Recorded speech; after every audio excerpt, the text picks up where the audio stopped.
வணக்கம், welcome to my channel life of Raghavi. நான் வந்து டிஎன்பிசி ப்ரிப்ரேஷனில் ஃபஸ்ட்டு பார்த்தீங்கன்னா ரிப்பீட்டடாக வரக்கூடிய ஆத்தர்ஸோட செயல் பகுதிகள் தான் படிச்சுட்டு இருக்கேன். ஆல்ரெடி பார்த்தீங்கன்னா பாரதியார், பாரதிதாசன், கவிமணி தேசிக விநாயகனார் இவங்களோட செயல் பகுதிகள்லாம் படித்து முடிச்சாச்சு. இன்னைக்கு பார்த்தீங்கன்னா தொல்காப்பியர் அவர்களுடைய செயல் பகுதிகளும் தொல்காப்பியர் அவர்களை பற்றியும் வந்து பார்த்துடலாம். 6th-லேருந்து 12th ஸ்டாண்டர்ட் வரைக்கும் இருக்கக்கூடிய புக்கில் தொல்காப்பியர் அவர்களுடைய செயல் பகுதி வந்து எந்தெந்த புக்ஸில் என்ன பேஜ் நம்பரில் இருக்குது அப்படிங்கிறத பார்த்துடலாம். 8th ஸ்டாண்டர்ட் புக்கில் பேஜ் நம்பர் 5ல் ஒரு செயல் பகுதி இருக்குது. அதே மாதிரி 9th ஸ்டாண்டர்ட் புக்கில் பேஜ் நம்பர் 105ல் ஒரு செயல் பகுதி இருக்குது. அண்ட் 11th ஸ்டாண்டர்ட் புக்கில் பேஜ் நம்பர் 100ல் ஒரு செயல் பகுதி இருக்குது. 12th ஸ்டாண்டர்ட் புக்கில் பேஜ் நம்பர் 141ல் ஒரு செயல் பகுதி இருக்குது. ஃபர்ஸ்ட் வந்து 8th ஸ்டாண்டர்ட் புக்கில் பேஜ் நம்பர் 5ல் இருக்கக்கூடிய தமிழ் மொழி மரபு அப்படிங்கிற இந்த செயல் பகுதியை பார்த்துடலாம். இதில் என்ன சொல்லியிருப்பாங்கன்னா, நிலம், நீர், தீ, காற்று, வானம் இதெல்லாம் சேர்ந்தது தான் உலகம் இல்லையா? அதே மாதிரி இந்த உலகத்துல இருக்கக்கூடிய பொருட்களை இரு திணைகளாகவும் ஐம்பால்களாகவும் டிஃபரன்ஷியேட் பண்ணி வச்சிருக்காங்க. ஸோ அதை தான் வந்து நம்ம தமிழ் மொழியோட மரபுன்னு சொல்லுவோம். ஸோ வந்து மரபு அப்படின்னா என்னன்னா, நம்ம வாழ்க்கைக்குன்னு ஒரு ஒழுங்குமுறை இருக்கு இல்லையா, அதை வந்து நம்ம ஒழுக்கம்னு சொல்லுவோம் இல்லையா, அதே மாதிரி மொழிக்குன்னு ஒரு ஒழுங்குமுறை இருக்குது, அதை தான் வந்து நம்ம மரபுன்னு சொல்லுவோம். ஸோ இந்த திணை பால்லாம் இருக்கு இல்லையா, இதோட வேறுபாடெல்லாம் நம்ம வந்து கரெக்டாக புரிஞ்சுக்கிட்டு இந்த உலகத்தில் இருக்கக்கூடிய பொருட்களை நம்ம முன்னோர்கள் வந்து என்ன மாதிரி சொற்களால் சொல்லியிருக்காங்களோ அதுபடி வந்து நம்ம சொல்லணும் அப்படின்னு சொல்லியிருக்காங்க. ஸோ இது மாதிரி மரபான சொற்களை தான் வந்து நம்ம செய்யுள்ளையும் பயன்படுத்தணும்னு சொல்லியிருக்காங்க.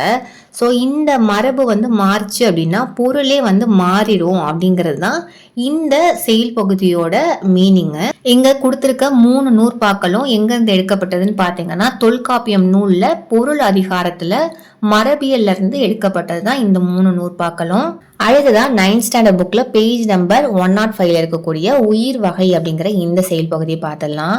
இதுல வந்து 6 அறிவுன்னு சொல்லுவாங்க இல்லையா, ஸோ அதை பத்தி தான் இந்த செயல் பகுதி இருக்கும். ஃபர்ஸ்ட் லைன்ல ஒன்றறிவதுவே உற்றறிவதுவே, உற்றறிவது அப்படின்னா தொடுதல் உணர்வு, ஓர் அறிவு அப்படிங்கிறது தொடுதல் உணர்வு அப்படிங்கறத இந்த ஃபர்ஸ்ட் லைன்ல சொல்லியிருக்காங்க. அடுத்ததா 2 அறிவதுவே அதனோடு நாவே, அதாவது 2 அறிவு அப்படிங்கிறது இந்த தொடுதல் உணர்வு இருக்கு இல்லையா, இது கூட சேர்ந்து சுவைத்தல் உணர்வு இருக்கு அப்படின்னா அது 2 அறிவு இருக்குது அப்படின்னு சொல்லியிருக்காங்க. 3 அறிவு அப்படின்னா நமக்கு தொடுதல் உணர்வு பிளஸ் சுவைத்தல் பிளஸ் நுகர்தல், அதாவது முகர்ந்து பார்க்கக்கூடிய அந்த தன்மை, இது 3 இருந்துச்சு அப்படின்னா 3 அறிவு அப்படின்னு அர்த்தம்.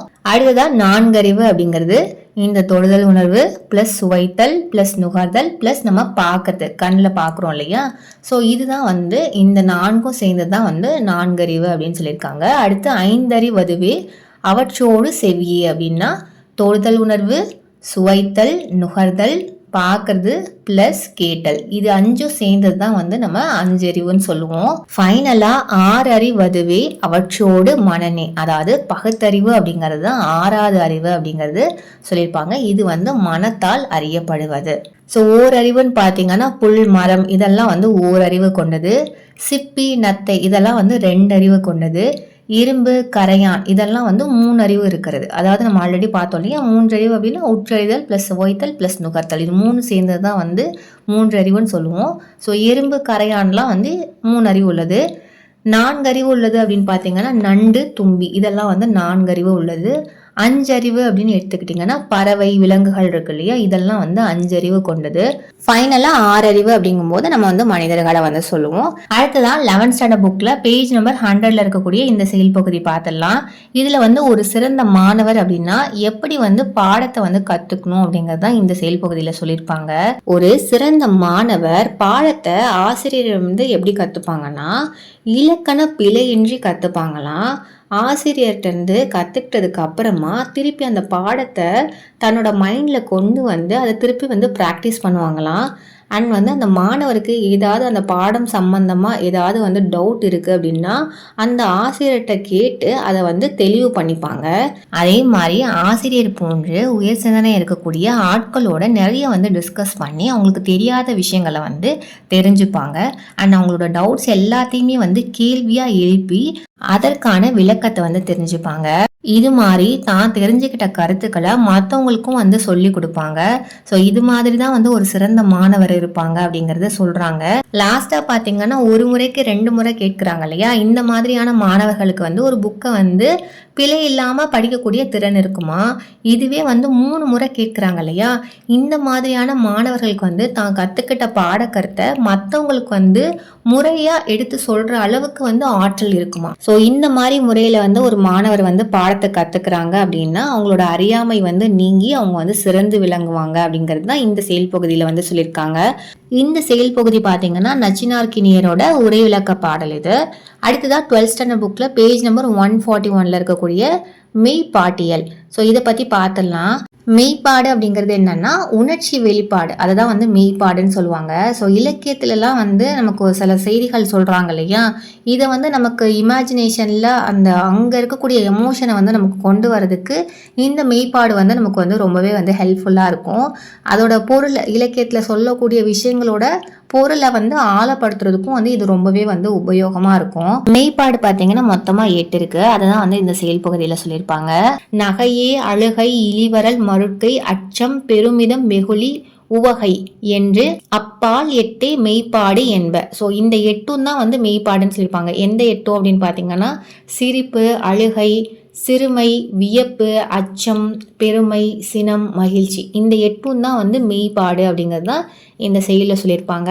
ஸோ இந்த 8 மெய்ப்பாட்டுக்குமே வந்து ஒரு இலக்கிய எடுத்துக்காட்டு கொடுத்துருப்பாங்க. ஃபார் எக்ஸாம்பிள் சிரிப்புக்கு பார்த்தீங்கன்னா நந்தி கலம்பகத்தில் வந்து தலைவி வந்து ஒரு பாணன் வந்து பாடுறத வந்து அவரோட குரலை வந்து கிண்டல் பண்ணி சிரிக்கிறத வந்து கொடுத்துருப்பாங்க. ஸோ இது மாதிரி வந்து அழுகைக்கு, சிறுமைக்கு, வியப்புக்கு அது மாதிரி இலக்கியங்களில் இருக்கக்கூடிய எடுத்துக்காட்டுகள் கொடுத்துருப்பாங்க. இது வந்து நம்ம வந்து புக் பார்த்து ரெஃபர் பண்ணிக்கலாம். இந்த செயல் பகுதி பார்த்தீங்கன்னா தொல்காப்பியம் நூலில் பொருள் அதிகாரத்தில் மெய்ப்பாட்டியல்ல இருந்து எடுக்கப்பட்டது. ஃபைனலாக தொல்காப்பியர் அவர்களை பற்றி பார்த்துடலாம். தமிழ் சான்றோர்கள் வந்து தொல்காப்பியரை ஒல்கா பெரும் புகழ் தொல்காப்பியன் அப்படின்னு வந்து புகழ்ந்திருக்காங்க. இவர் எழுதின புக்கு தான் தொல்காப்பியம் அப்படிங்கிற புக்கு. இதுதான் வந்து நமக்கு கிடைச்ச முதல் இலக்கண நூல். இதில் பார்த்தீங்கன்னா மொத்தமாக 3 அதிகாரம் இருக்கு. எழுத்து, சொல், பொருள், இந்த ஒவ்வொரு அதிகாரத்திலையும் 9 இயல்கள் இருக்கு. மொத்தமா பாத்தீங்கன்னா 27 இயல்கள். இந்த எழுத்து மற்றும் சொல் அதிகாரத்துல நமக்கு வந்து மொழியோட இலக்கணங்களை வந்து நமக்கு விளக்கியிருப்பாங்க. இதுவே வந்து பொருள் அதிகாரத்துல பாத்தீங்கன்னா தமிழரோட அகம்புறம் சார்ந்த வாழ்வியல் நெறி, அது மட்டும் இல்லாம தமிழ் இலக்கிய கோட்பாடுகள், இதெல்லாம் வந்து நமக்கு சொல்லியிருப்பாங்க. இந்த புக்ல என்னென்ன விஷயங்கள்லாம் இருக்குன்னு பாத்தீங்கன்னா பல அறிவியல் கருத்துக்கள் இருக்கு. அதுலயும் முக்கியமா பிறப்பியல்ல எழுத்துக்கள் பிறக்கும் இடம், அதாவது நம்ம தமிழ் மொழியில இருக்கக்கூடிய எழுத்துக்கள் வந்து நம்மள உடம்புல எங்க இருந்து தோன்றுது அப்படிங்கறத சொல்லியிருக்காங்க. இதை பார்த்து வந்து வெளிநாட்டுல இருக்கக்கூடிய அறிஞர்களே வந்து பயங்கரமா புகழ்ந்திருக்காங்களாம். அது மட்டும் இல்லாம பழந்தமிழரோட நாகரிகம் எப்படி இருக்கும் அப்படிங்கிறத வந்து எக்ஸ்பிளைன் பண்ணுது இந்த புக்கு.